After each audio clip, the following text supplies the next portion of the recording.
Que el Dios Todopoderoso, el Dios Altísimo del cielo le bendiga, queridos amigos y hermanos que están hoy en sus hogares, reunidos, esperando este estudio. Hoy muy interesante, muy importante este estudio. Como todos, hoy tenemos la 35ª parte de este estudio Apocalipsis, la revelación de Jesucristo.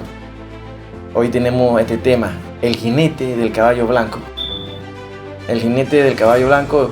Y me emociona decir hablar de este tema porque muy pronto estamos a esto que se dé. Posteriormente, pasado ese periodo de la tribulación y gran tribulación, que son de 7 años, una vez que se cumplan esos 7 años, vendrá este gran evento esperado por siglos. Y aquí está la iglesia todavía en la tierra.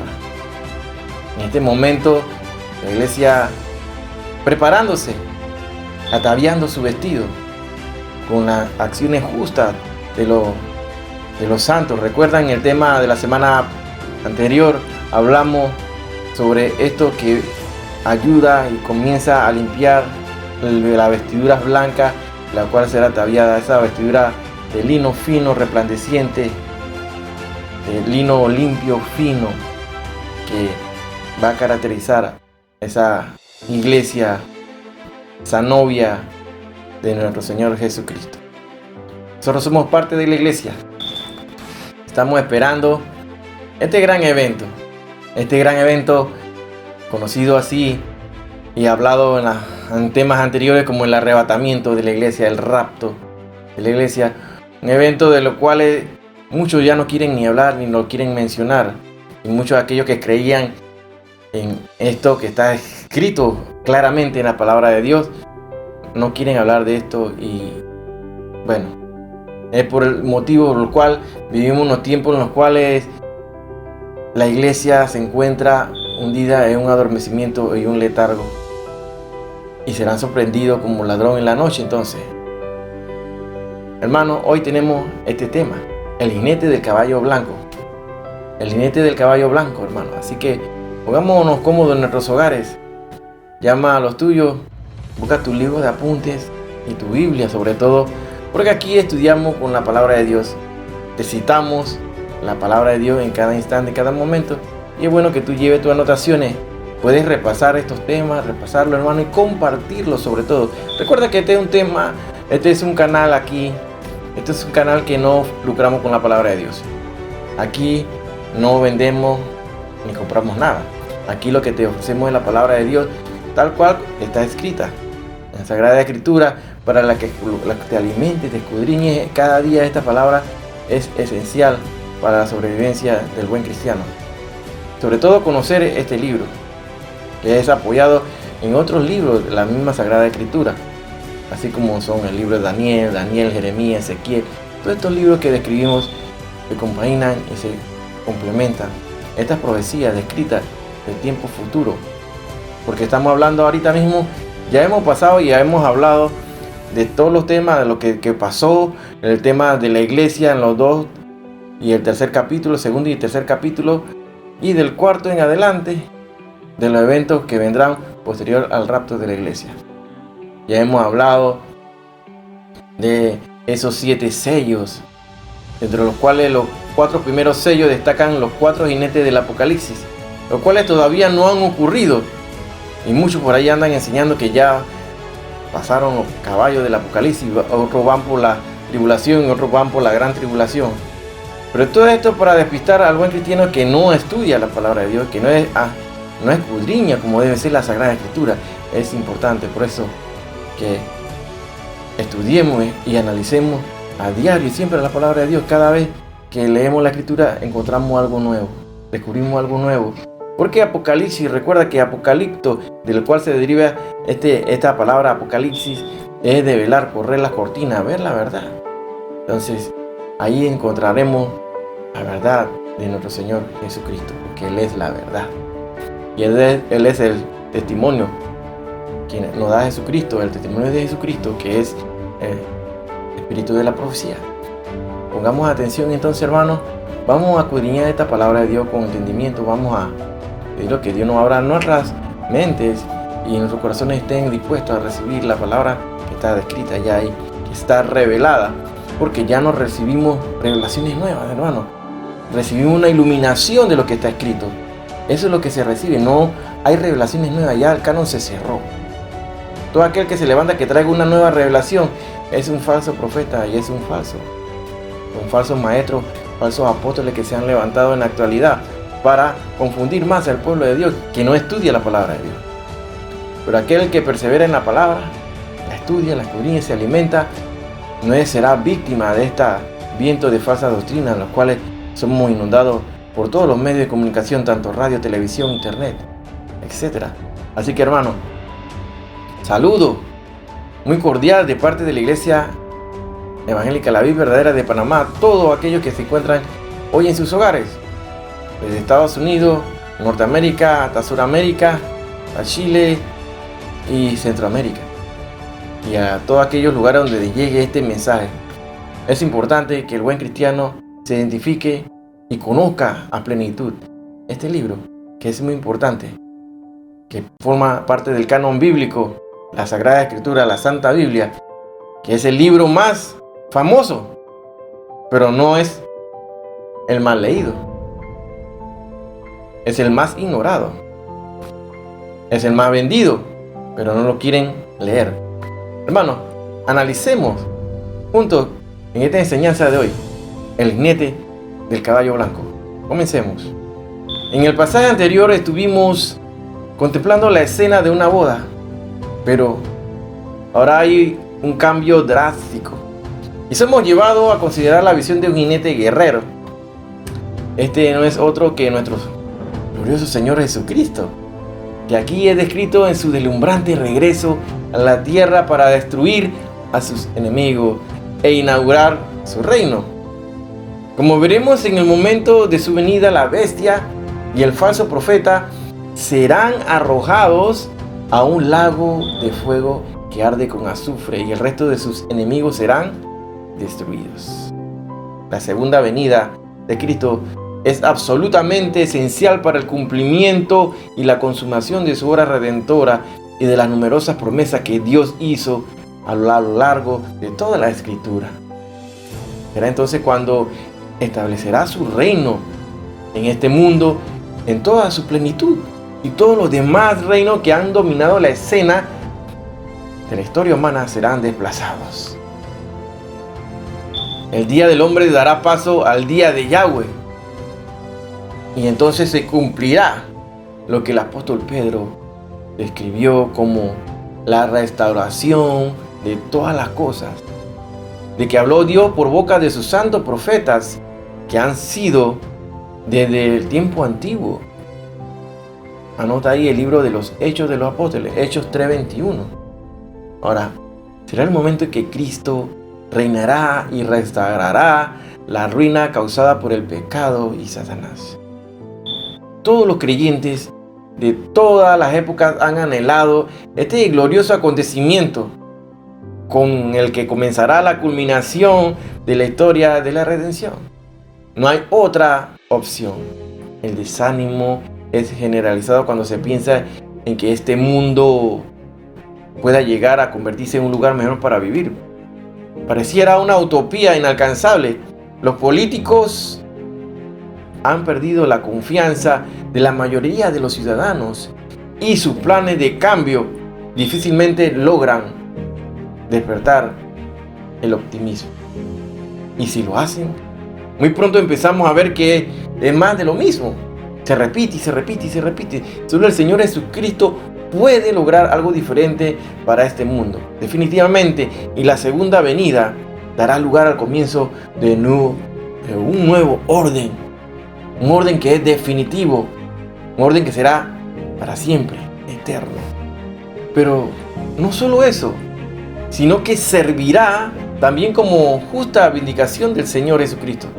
Recordemos algo, que en su primera venida a este mundo Cristo fue humillado, despreciado, aborrecido y finalmente crucificado. La mayoría del mundo se quedó con esa imagen de que Cristo fue derrotado. Oh no, Pero la paciencia de Dios ha impedido que Cristo venga antes, dado que de este modo la oportunidad que se le ofrece al mundo de que todos los pecadores procedan al arrepentimiento. Pero finalmente Dios tiene el deber moral de vindicar a su Hijo, y su segunda venida en gloria será ese momento preciso. Por otro lado, Él es el legítimo heredero del trono en la tierra. La bestia y el falso profeta son usurpadores que han tomado lo que no les pertenece. Pero para ocupar su trono, primero es necesario suprimir toda rebelión y juzgar a los impíos. Este será otro de los propósitos de la segunda venida. Entonces Cristo será Rey de reyes y Señor de señores, también en esta tierra, como lo es en el cielo. Servirá también para vindicar el carácter de Dios, su justicia, su santidad. Porque a pesar de que este mundo ha rechazado a Dios en su vida y tampoco quieren observar sus leyes en el funcionamiento de sus instituciones, sin embargo, cada vez que algo va mal, Dios es el principal culpable. ¿Cómo puede ser que después de haber dejado fuera de este mundo todavía sigan acusándole de haber fallado en su deber de gobernar este mundo? Ellos no pueden pedirle cuenta a Dios porque tienen lo que ellos mismos han elegido. El hombre es el que elige. Dios le dio el libre albedrío al hombre para elegir entre el bien y el mal, entre la luz y las tinieblas, entre el negro y el blanco. Dios le dio el libre albedrío, la oportunidad de que el hombre elija. Dios no creó robots. Dios nos creó a su imagen y semejanza. Leemos ahí en el libro de los Salmos 94, del 3 al 7. ¿Hasta cuándo los impíos? ¿Hasta cuándo, oh Yahweh, que gozarán los impíos? ¿Hasta cuándo pronunciarán, hablarán cosas duras y se vanagloriarán todo lo que hacen iniquidad? A tu pueblo, oh Yahweh, quebrantan y a tu heredad afligen. A la viuda y al extranjero matan y a los huérfanos quitan la vida. Y dijeron, no verá ya ni entenderá el Dios de Jacob. Como hemos leído, sin embargo, también los creyentes se han hecho esta pregunta con frecuencia: ¿hasta cuándo la maldad y la injusticia continuarán en este mundo sin que Dios haga nada? Este era el problema que turbó al salmista David. A la vista de todo, el salmista implora a Dios que se muestre. Este perplejo porque Dios no interviene, se queda así. ¿Cómo puede ser eso? Y mientras tanto, el impío se vuelve cada vez más descarado, más cínico, jactándose de que no hay nadie que le observe ni que le vaya a pedir cuenta por su maldad. ¿Hasta cuándo, oh Dios? Pregunta el salmista angustiado. La preocupación del salmista tenía que ver con la vindicación del nombre de Dios. Todas estas cosas parecían poner en tela de juicio el carácter moral de Dios y también su capacidad para ponerle freno. Ahora, la contestación, la respuesta a este importante cuestionamiento, a esta pregunta, la encontramos en los salmos que le siguen, en el Salmo 95 al 99, donde el tono es completamente diferente. En ellos se aprecia que el salmista rebosa de alegría, está lleno de cánticos de alabanzas. ¿Cuál es la razón para este cambio? La venida del Señor en poder y gloria a este mundo para reinar, juzgar y establecer su justicia. Y leímos ahí en Salmo 96 del 10 al 13, así dice: decid entre las naciones, Yahweh reina. También afirmó el mundo, no será conmovido, juzgará a los pueblos en justicia. Alégrense los cielos y gócense la tierra, brame el mar y su plenitud, regocíguese el campo y todo lo que en él está. Entonces todos los árboles del bosque rebosarán de contento delante de Yahweh, que vino, porque vino a juzgar la tierra, juzgará al mundo con justicia y a los pueblos con su verdad. Cuando Él venga a reinar en este mundo, su nombre será vindicado. Entonces nadie tendrá duda alguna sobre su justicia, poder y santidad. En ese momento todo pecado e injusticia será juzgada. Leemos así en Apocalipsis capítulo 19. Me recuerda que estamos todavía en el capítulo 19. Vamos del verso 11 al 16. Entonces vi el cielo abierto, y aquí un caballo blanco, y el que lo montaba se llamaba Fiel y Verdadero. Pongan atención. Y con justicia juzga y pelea. Sus ojos eran como llama de fuego, y había en su cabeza muchas diademas. Y tenía un nombre escrito que ninguno conocía sino él mismo. Estaba vestido de una ropa teñida de sangre, y su nombre es el Verbo de Dios. Y los ejércitos celestiales, vestidos de lino finísimo, blanco y limpio, le seguían en caballos blancos. ¿Recuerdan esto? Vestidos de lino fino, blanco y limpio. Nos recordamos la clase anterior. La iglesia, la novia. Entonces de su boca sale una espada aguda para herir con ella a las naciones, y él las regirá con vara de hierro. Y él pisa el lagar del vino del furor y de la ira de Dios, Dios Todopoderoso. Y en su vestidura y en su muslo tiene escrito este nombre: Rey de Reyes y Señor de Señores. He aquí la presentación del guerrero divino. El apóstol Juan vuelve a ver el cielo abierto, como se hizo en Apocalipsis 4.1. ¿Lo recuerdan? Apocalipsis 4.1. Cuando se le hace ese llamado: subid acá. El momento del rapto. Pero en esta ocasión no es para que él pueda entrar y recibir allí una nueva visión, sino para ver al Señor Jesucristo viniendo en gloria y poder a este mundo. En este punto es importante que observemos que quien viene es el mismo Señor Jesucristo en persona. ¿Con su qué? Con su cuerpo glorificado en plenitud de su majestad. Él no enviará un ángel o arcángel, ni siquiera el Espíritu Santo, que ya vino en el día de Pentecostés. Será el mismísimo Señor Jesucristo que ascendió al cielo, tal como los ángeles anunciaron a los discípulos que estaban presentes en aquella ocasión. Leemos así en el libro de los Hechos, capítulo 1, del 9 al 11. Hechos 1, del verso 9 al 11. Y habiendo dicho estas cosas, viéndolo ellos, fue alzado y lo recibió en la nube que le ocultó de sus ojos.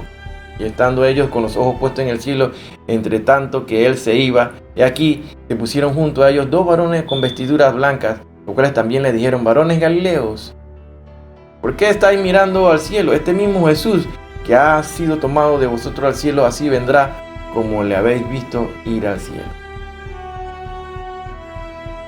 Será una escena deslumbrante, definitivamente, y nadie podrá oponerse a su señoría y majestad. La grandeza de su venida dejará en la sombra los eventos, aquellos eventos más espectaculares que jamás se hayan conocido en nuestra historia. Ni las coronaciones de los más grandes emperadores, ni las entradas triunfantes de los césares en las calles de Roma serán comparables con esta gran segunda venida de nuestro Señor Jesucristo. Nada se podrá comparar con lo que se dará en ese gran super evento sin precedente alguno, la segunda venida de nuestro Señor Jesucristo. Analicemos y veamos la descripción que Juan nos ofrece aquí, en esto que hemos leído. Primeramente, he aquí un caballo blanco, y el que lo montaba se llama Fiel y Verdadero. En su primera venida como Salvador, Cristo cabalgó sobre un pollino hijo de asna, ¿no? Y así entró humilde en Jerusalén. Así lo podemos buscar ahí en Mateo capítulo 21 del 1 al 11. Y así de esta manera cumple la profecía de Zacarías.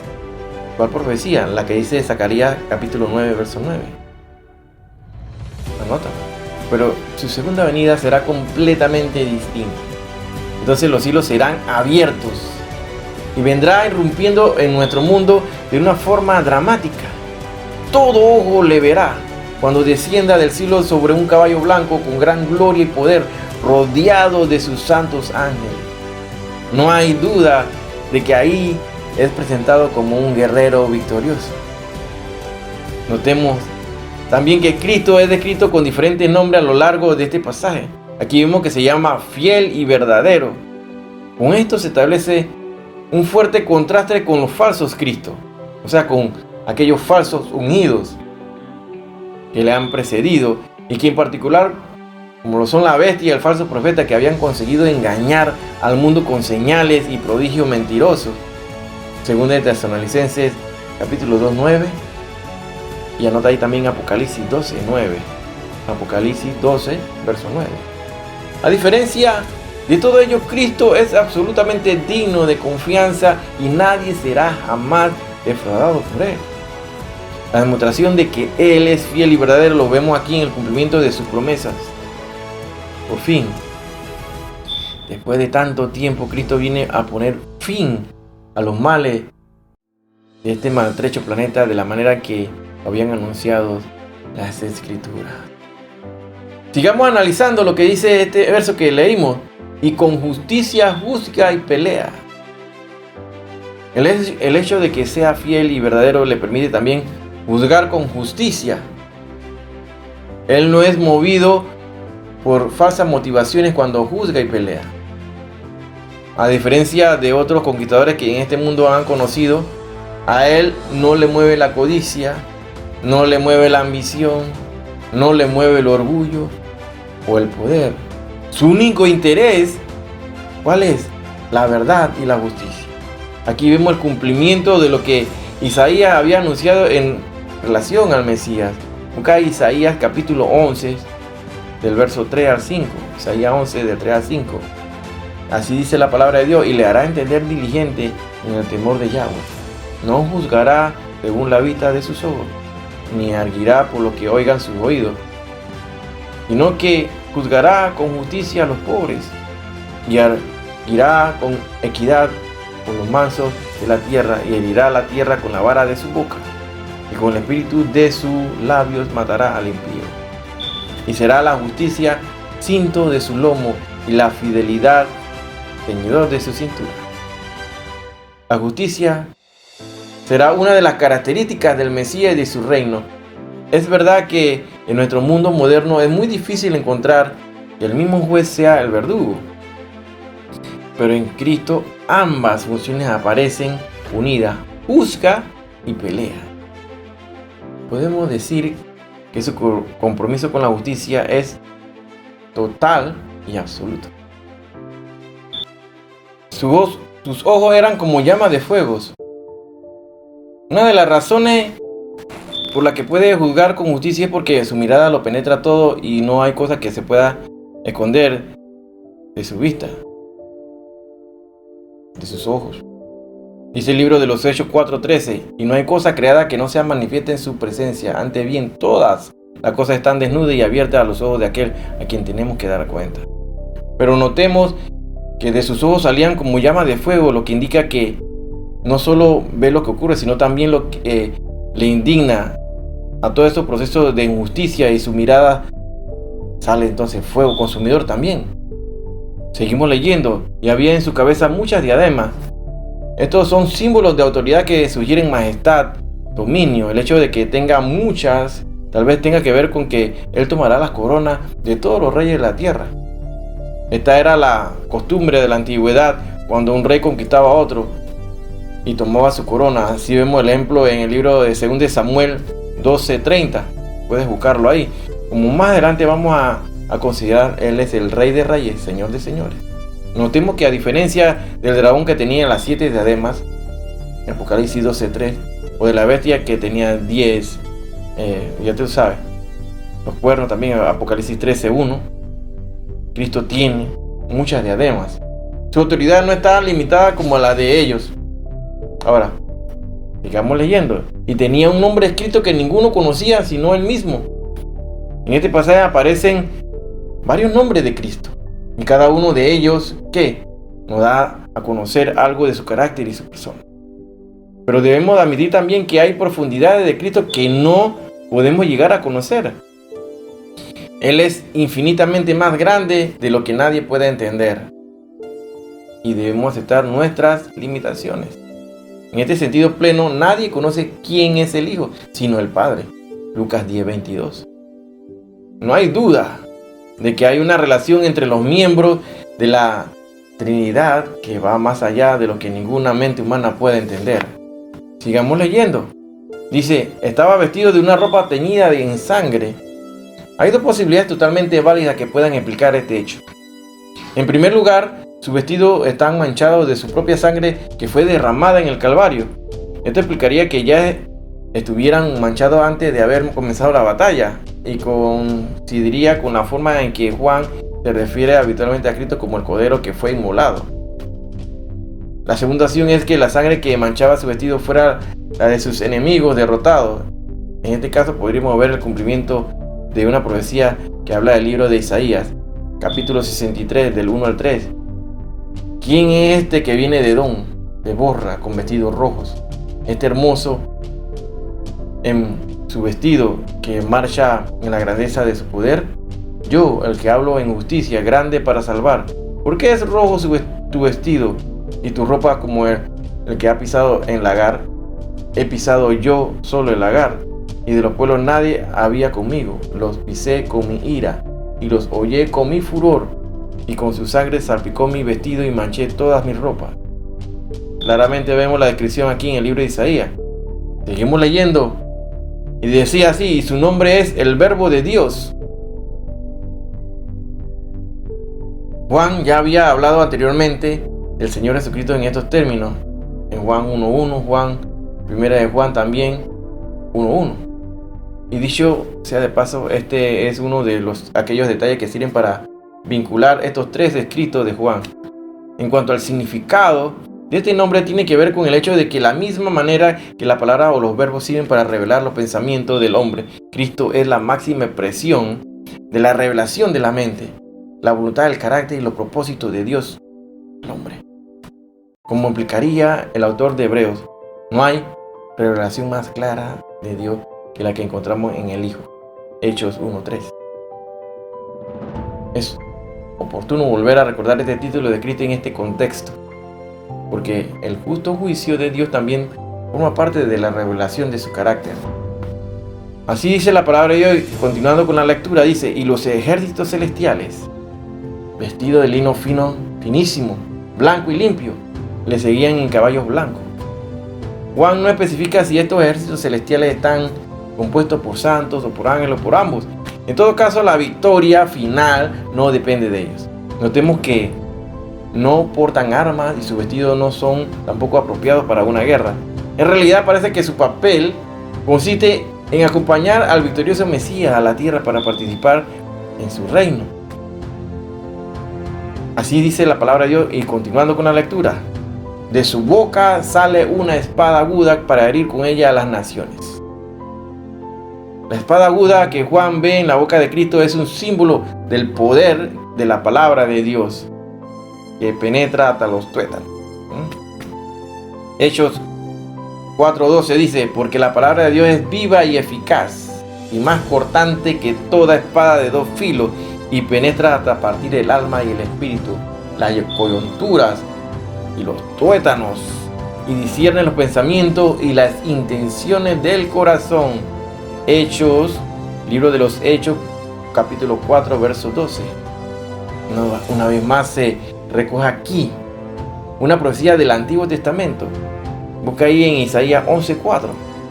Dice así la profecía: juzgará con justicia a los pobres y erguirá con equidad por los mansos de la tierra, y herirá la tierra con la vara de su boca, y con el espíritu de sus labios matará al impío. Definitivamente la palabra de Dios tiene un poder increíble. Fue por su palabra que fueron creados los cielos y la tierra, y por esas mismas palabras serán juzgados y condenados los impíos. Seguimos leyendo así. Dice, y él las reirá con vara de hierro. Después de someter a las naciones con su espada aguda que sale de su boca, gobernará a las naciones con vara de hierro. Con esto se describe la firmeza de su gobierno. Por un lado, cumplirá sin excepciones ni dilaciones todo lo que indica la palabra, pero también defenderá a los pobres de cualquier clase de injusticia. Ahora, seguimos leyendo. Y él pisa el lagar del vino del furor y de la ira del Dios Todopoderoso. Nuevamente aquí se enfatiza que él es el encargado de juzgar a la nación y derramar la ira de Dios. Dice la palabra de Dios, siguiendo en la lectura, y en su vestidura y en su mulo tienen escrito este nombre: Rey de Reyes y Señor de Señores. Estos títulos ya habían sido aplicados al Cordero anteriormente en Apocalipsis 17:14.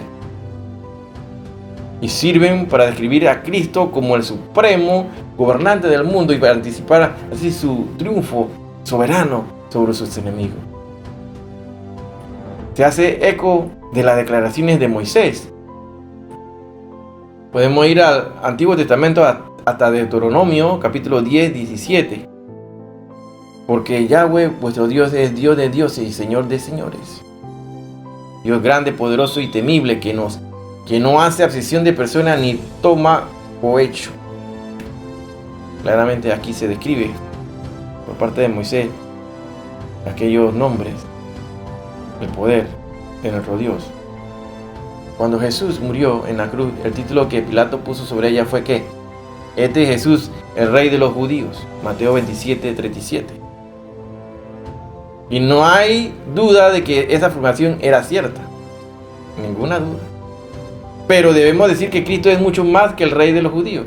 Él es el Rey de todas las naciones y no hay autoridad que esté por encima. He aquí en Apocalipsis capítulo 19, del 17 al 18, dice: y vi un ángel que estaba en pie en el sol, y clamó a gran voz diciendo a todas las aves que vuelan en medio del cielo: venid, congregaos a la gran cena de Dios, para que comáis carnes de reyes y de capitanes, y carnes fuertes, carne de caballos y de sus jinetes, y carne de todos, libres y esclavos, pequeños y grandes. Mira, aquí se anuncia la derrota de los impíos. Tenemos ante nosotros un nuevo anuncio. Aquí. En primer lugar, notemos que estaba en pie en el sol, un lugar claramente visible para hacer un anuncio de importancia.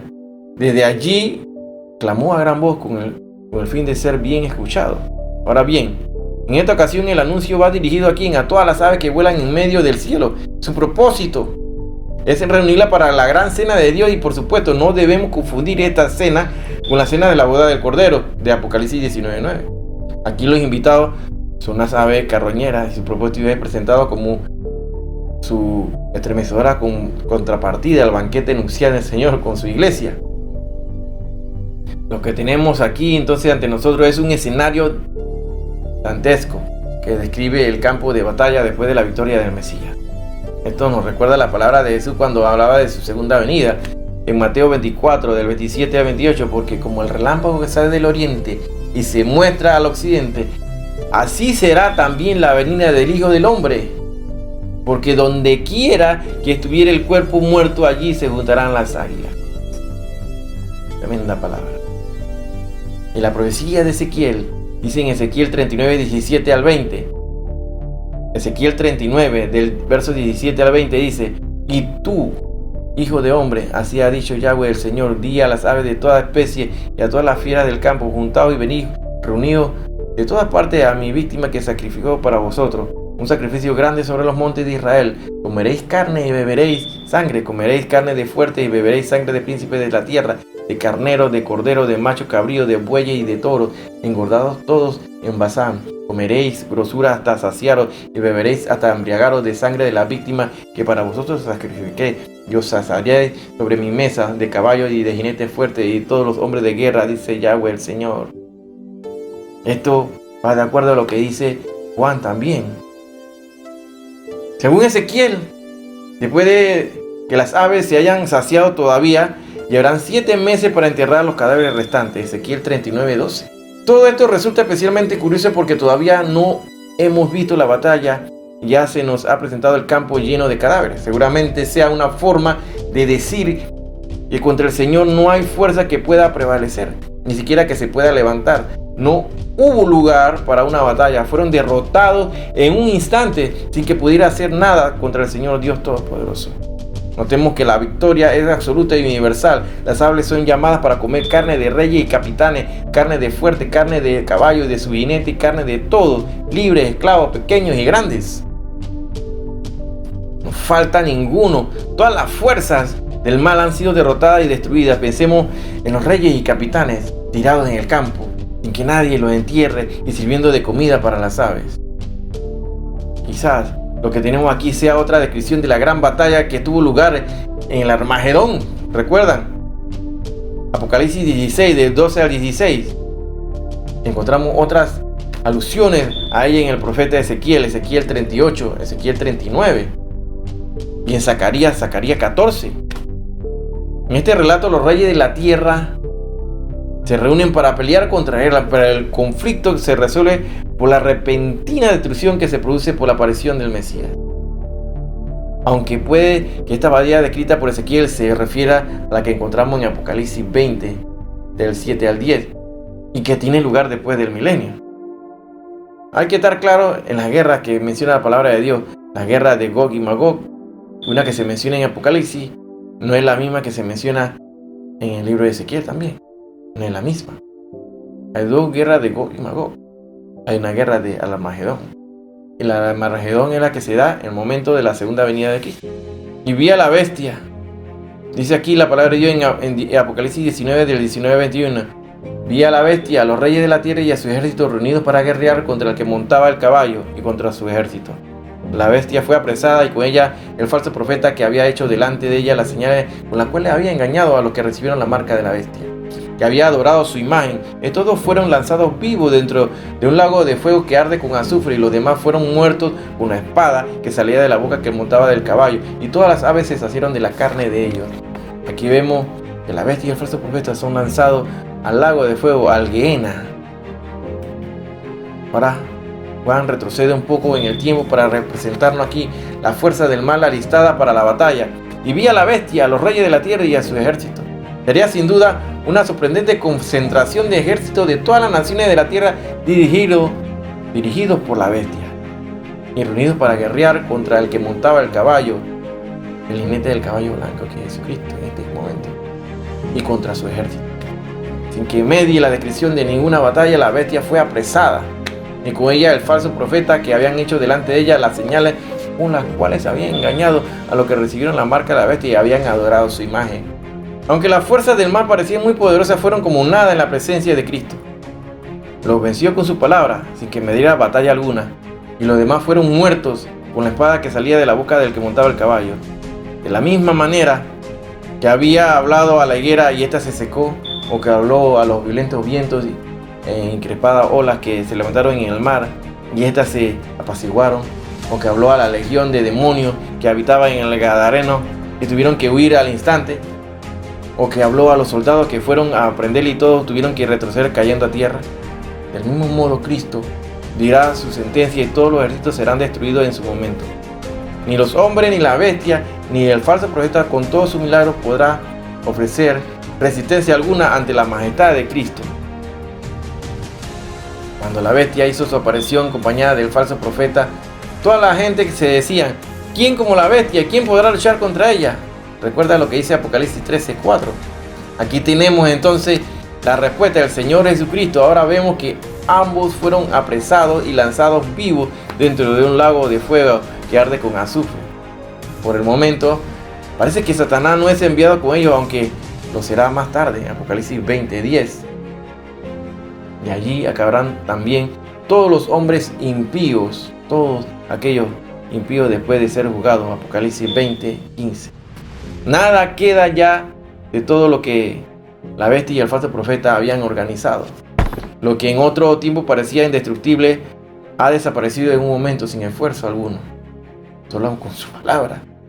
Todo su jactancioso orgullo con el que se rebelaron contra Dios queda en nada. Sus cuerpos quedan tendidos en el campo sin dignidad alguna, y todas las aves se saciaron de las carnes de ellos. Hasta aquí el estudio de hoy, hermano.